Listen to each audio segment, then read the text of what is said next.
Aucun de vous deux ne s'était choisi. Et pourtant, des années durant, vos routes ont été liées. Tu étais considéré comme l'incarnation de la haine.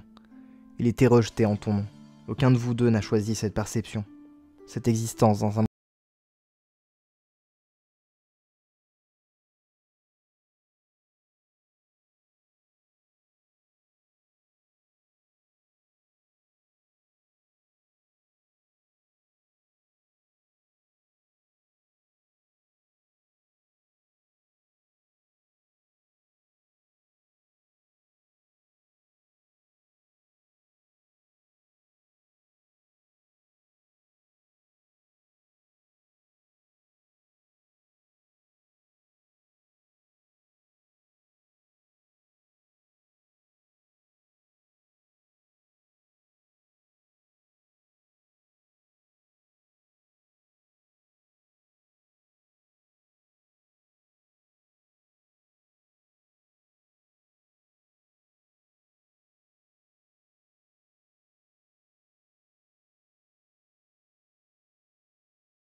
de ce qui est dit dans ce chapitre, j'ai l'impression que Kurama il est en mode ouais non, je l'ai pas formulé comme ça, donc bon, je me dis peut-être que c'est un truc une question de trad qui disait que peut-être qu'en gros ça veut dire que enfin, je sais pas comment ça a dû être tourné, ça sera sûrement tourné différemment du coup dans la trad officielle, j'imagine.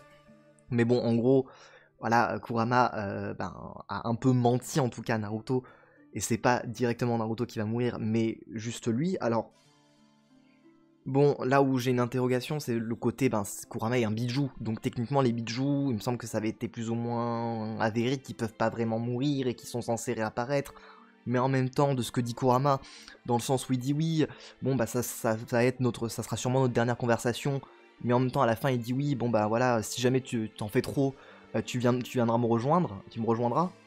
Pour moi ça semble indiquer vraiment que Kurama est mort, que Kurama ne peut plus revenir, même dans le futur sous forme de bijou de base, parce que au final il pourrait très bien revenir sous forme de bijou et se refaire sceller par dans Naruto. Il pourrait techniquement, mais visiblement ça va pas être le cas. Donc bon, je suis je suis assez triste quand même pour Kurama parce que mine de rien, quand je pense à Naruto, je pense aussi à Kurama en fait. C'est Naruto et Kyuubi.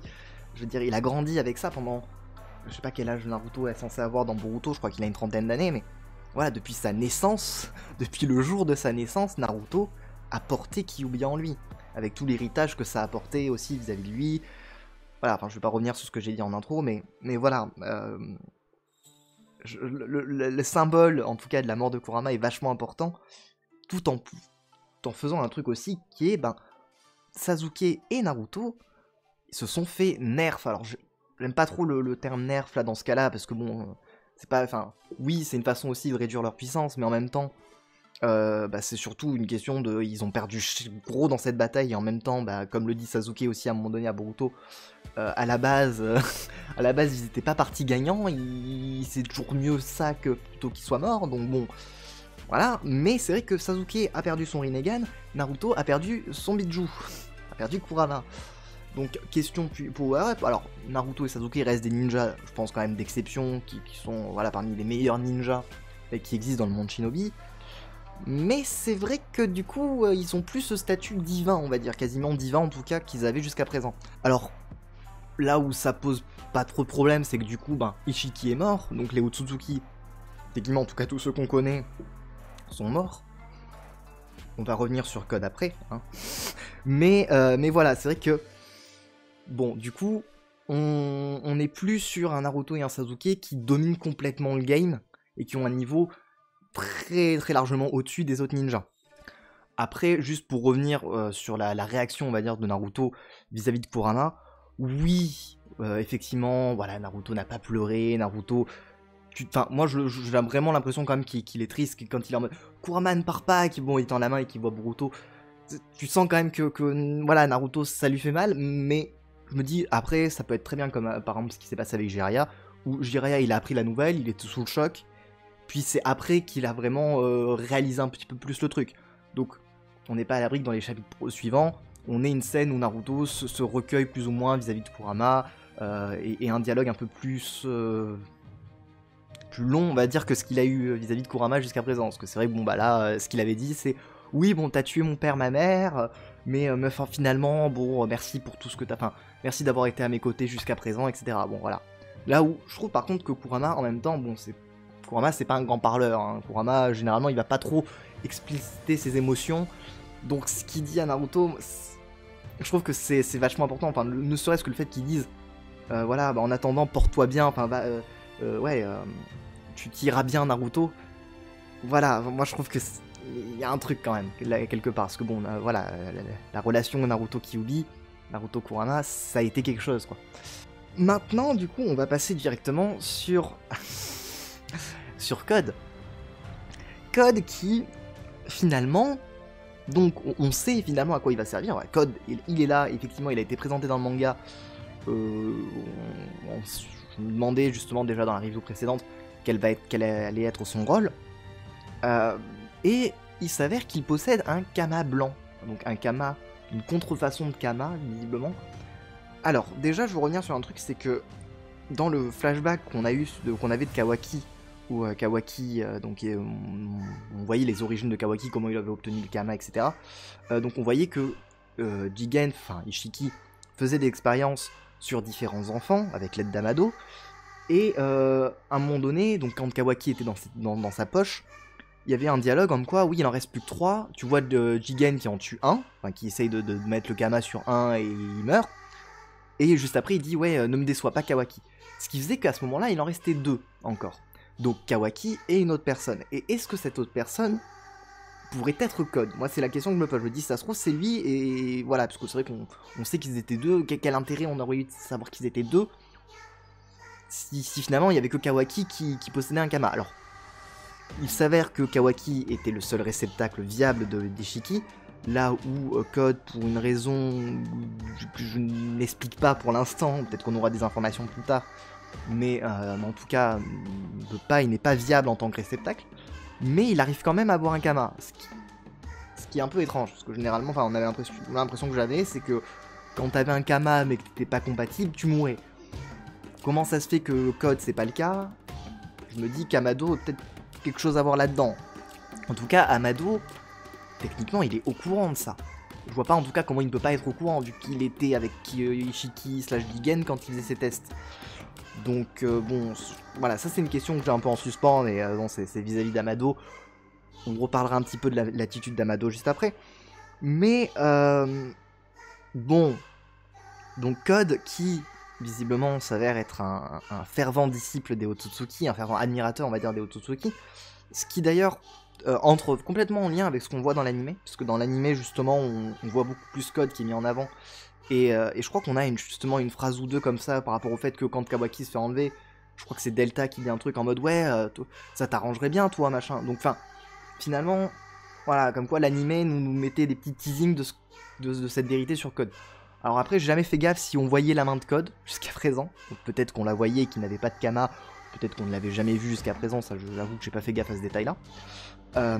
Ce serait énorme par contre si on voyait la main de Code à un moment donné et qu'il avait le Kama et que personne n'en s'en rendu compte. Je ne pense pas, mais voilà.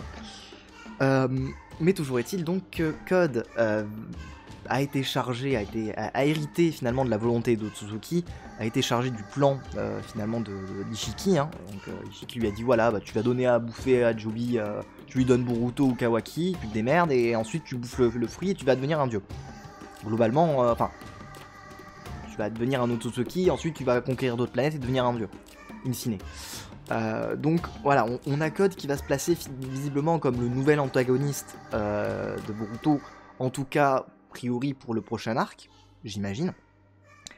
Mais voilà, après pour le reste, pour les détails, pour comment ça va évoluer exactement, on verra. Mais le fait est que, même si Code est a priori clairement moins puissant qu'Ishiki, il n'y a pas, enfin, a priori, voilà, hein, je pense que ça paraît très normal, on va dire. Le fait que justement Naruto et Sasuke soient devenus beaucoup moins puissants qu'ils ne l'étaient avant, fait que ça rééquilibre quand même la balance. Donc finalement, le fait que Code soit moins puissant n'est pas un problème. Et même, au contraire, quelque chose qui peut permettre justement à Boruto et Kawaki, notamment, peut-être les autres ninjas de l'âge de Boruto, de faire quelque chose justement contre Code. Peut-être que c'est Code qui va mettre en péril la vie de Naruto et Sasuke. Peut-être pas. Là, je vais pas m'avancer là-dessus parce que bon, je vous avoue que voilà, Naruto n'est pas mort. Je me suis trompé. C'est pas grave. Hein, je le dis très bien. Je vous avoue. Je vous avoue que je suis soulagé. Je préfère largement, si vous voulez, voilà, je préfère largement me dire bon bah Naruto il est toujours en vie. Non mais c'est bien. Moi, vraiment, voilà, Naruto est en vie. Au moins j'ai pas le cœur lourd à me dire ah ça y est c'est fini, on a perdu Naruto, ah au secours. Non, voilà. Donc ça c'est quand même une bonne nouvelle. Même si ça a quand même le prix de la vie de Kurama, ce qui, voilà, hein, c'est pas forcément le plus ouf. Mais bon. Par contre, Amado toujours aussi chelou. Amado qui bon bah alors déjà bon il est censé plus ou moins enfin, pour moi il est censé savoir que Code il possède un Kama blanc, alors peut-être qu'il pouvait pas savoir que la lame d'Ishiki allait pouvoir lui parler, ça c'est possible, mais enfin quel rapport peut-il avoir avec ce Kama contrefait, on va dire. Est-ce que justement bah, c'est un Kama artificiel, mais enfin ou, a priori peut-être un peu mais pas tant que ça vu qu'il est quand même lié à Ishiki. Bon ça c'est des détails que pour l'instant j'ai du mal à appréhender. Mais par contre, Amado, voilà, qui sa première réaction quand il sait que Naruto et les autres sont revenus, c'est ouais Kawaki comment il va. Alors bon, j'ai eu une idée, je me suis dit oh, mais ça me paraîtrait complètement étonnant parce qu'en plus on voit ce qui semble être le père de Kawaki dans les flashbacks. Je me suis dit ça se trouve en fait c'est Amado il est plus ou moins lié à Kawaki d'une façon ou d'une autre au niveau de la famille et du coup il veut le protéger. Je pense pas que ce soit ça, je sais pas, j'ai pensé à ça une demi-seconde, je me suis dit, ah, ça se trouve, c'est ça. Je pense pas. Par contre, je me dis, si ça se trouve, bah, il sait très bien que Kawaki, il est en partie un peu un Otsutsuki, donc il est compatible avec ça, et donc peut-être qu'il a, tout comme Momoshiki, envie de le faire bouffer au Jubi. Ça rejoint un petit peu ce que j'avais dit dans la review précédente. Bon, en tout cas, on voit que Sumire, notamment, se méfie, enfin, en tout cas, a l'air d'être en mode, il se passe un truc chelou, là, il est pas clair, lui. Et mon avis, effectivement, je pense qu'il est pas clair. Mais quels sont les projets en fait d'Amado concernant Kawaki? Pourquoi est-ce que Amado tient tant que ça au fait que Kawaki aille bien?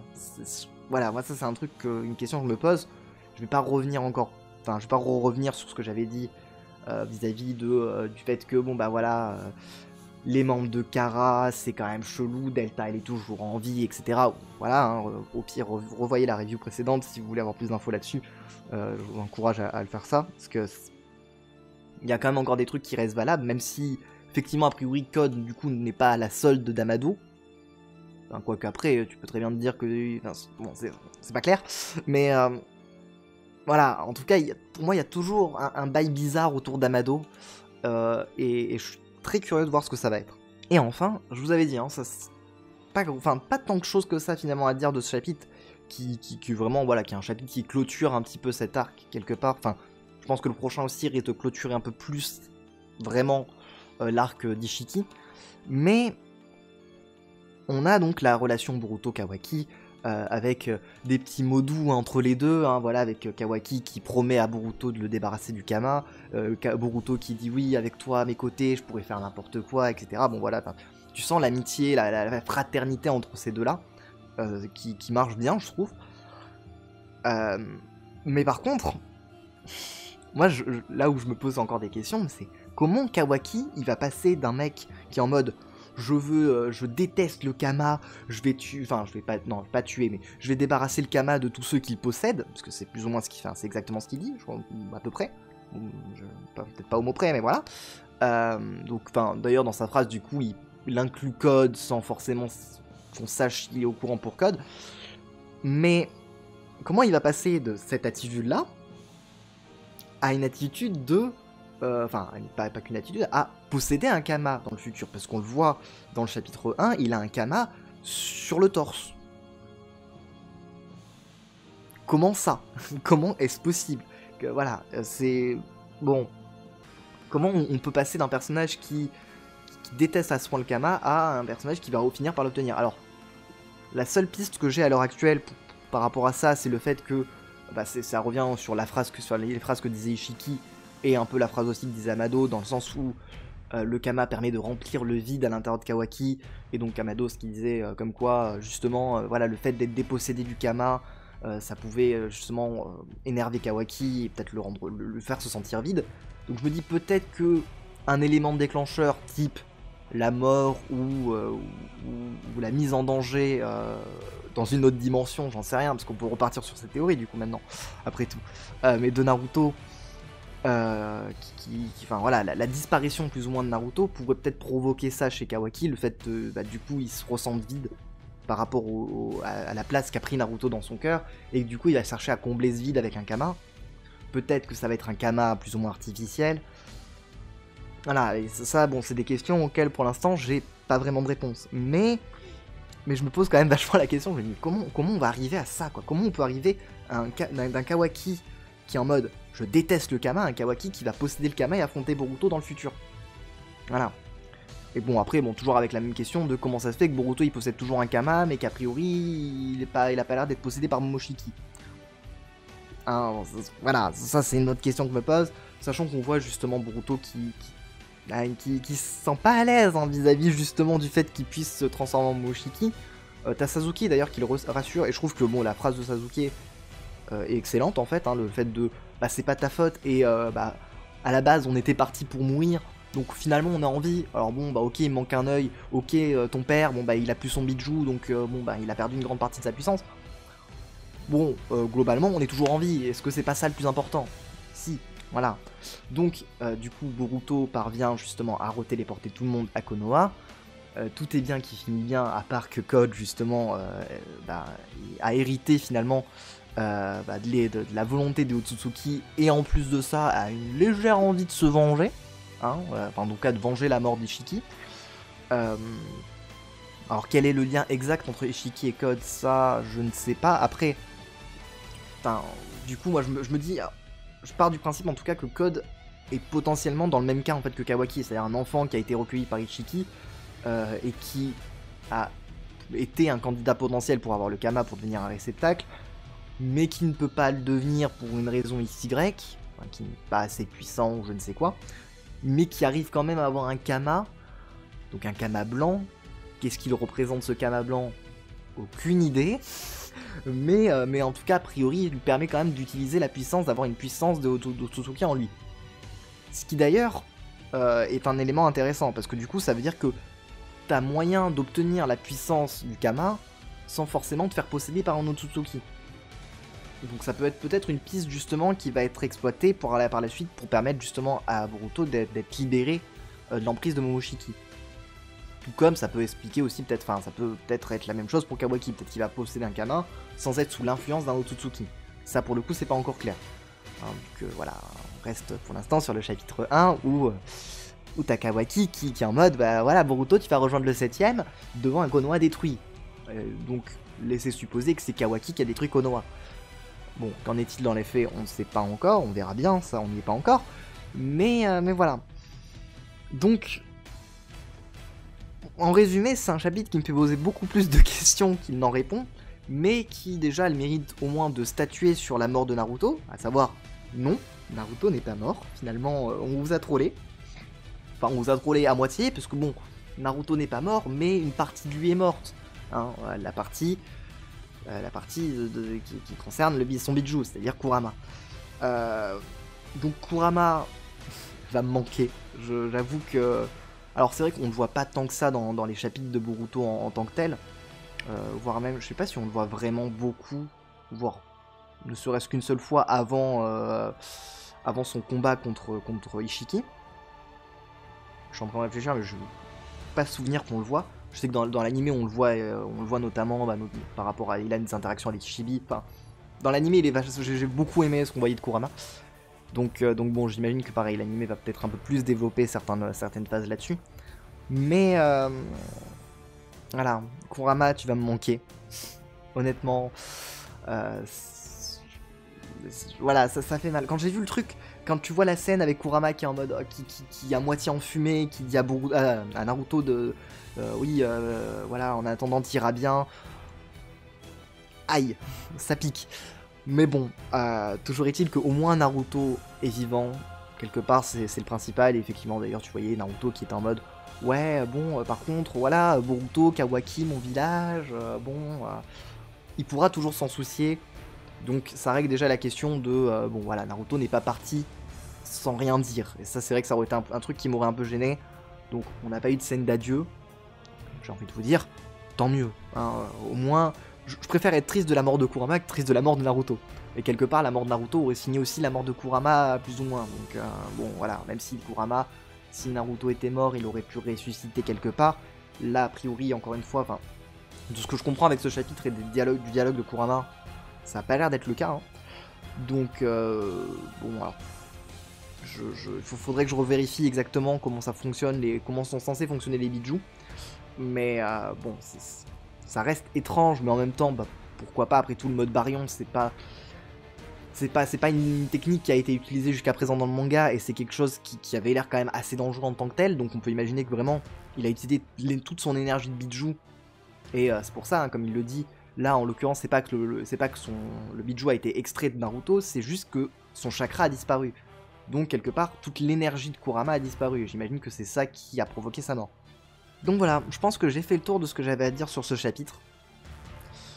On verra bien du coup ce qu'il en est dans le prochain, je ne sais pas du tout comment ça va tourner, est-ce que voilà, comment ça va se passer, est-ce qu'on va conclure juste l'arc, est-ce que Code va agir rapidement, est-ce qu'on va avoir une ellipse, voilà, il y a plein de questions qui restent en suspens, mais toujours est-il que Naruto est en vie, Sasuke est en vie, Boruto et Kawaki sont en vie, mais ça surprend personne. Amado est toujours aussi chelou. Que va-t-il se passer pour la suite? Est-ce que Sumire va avoir plus d'importance? A priori, j'ai l'impression que là, Sumire commence à être plus mis en avant dans le manga, donc je suis assez curieux de savoir ce que ça va donner. Sachant qu'on n'a pas encore vu le nuée. C'est marrant parce qu'on voit Sumire, mais on n'a pas vu le nuée. Et bon, je suis assez curieux, je sais pas ce qui va devenir ce petit truc. Étant donné que c'est plus ou moins une sorte de mini bijou. Enfin, c'est pas un bijou, mais voilà. Je suis assez curieux par rapport à ça. Mais voilà, toujours est-il que j'ai fait le tour de ce que j'avais à dire. N'hésitez pas à me dire ce que vous en avez pensé en commentaire, à mettre un pouce bleu si la vidéo vous a plu, à vous abonner si ce ne serait pas déjà fait. C'était Blue, portez-vous bien. Bye bye.